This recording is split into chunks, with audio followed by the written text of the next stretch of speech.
Hi, this is Tutor Nick P, and this is Proverbs 177. The proverb today is, "One's chickens come home to roost." Okay, let's take a look at the note.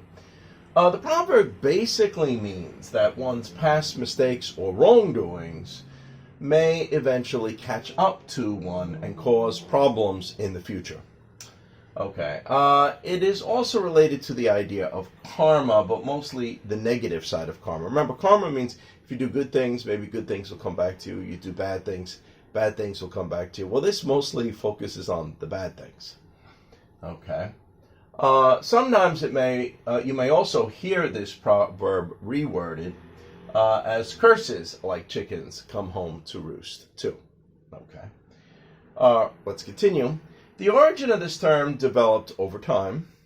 The first sighting of this idea of curses coming back to haunt one comes from Geoffrey Chaucer, way back in 1390, in the Parson Tale, in which he compared it to a bird returning to its nest. Okay. However, the proverb as it is today was not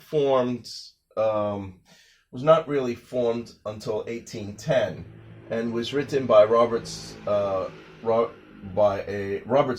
in a poem, one of his poems. The actual quote was, "Curses are like young chickens. They always come home to roost." Okay, so that's why we get it now. Although a lot of times the word curses is dropped off and we just say one's chickens come home to roost. Okay.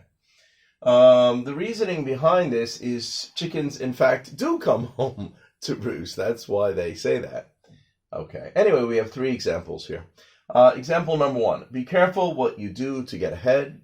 Even if it seems like you get away with something, you never know if something bad you did may eventually come home to roost.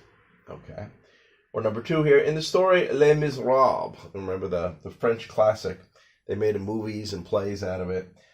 Even though the main character changed his life around and became a respectable mayor, his chickens came home to roost one day because he did escape from prison, remember? And, the prison guard thought that he recognized him. And then what really made the difference is they were falsely accusing another guy of being him. And since he became a good guy, he didn't want to let that guy suffer and go to jail. So he went to the court on that guy's day and admitted he's the guy that he'll turn himself in later. Of course, he didn't end up turning himself in later, but he did have to run away. He couldn't be the mayor anymore. So some bad things he did, even though he changed his life around, it still came home to roost on him. Okay, and number three here. Even though he got away with it for many years, Harvey Weinstein's chickens came home to roost. Remember, he was the one accused of a lot of sexual harassment with the movie stars. He was a director. Yeah, so eventually, what he was doing was for several decades, but eventually it caught up to him. Anyway, I hope you got it. I hope it was clear. I hope it was informative. Thank you for your time. Bye-bye.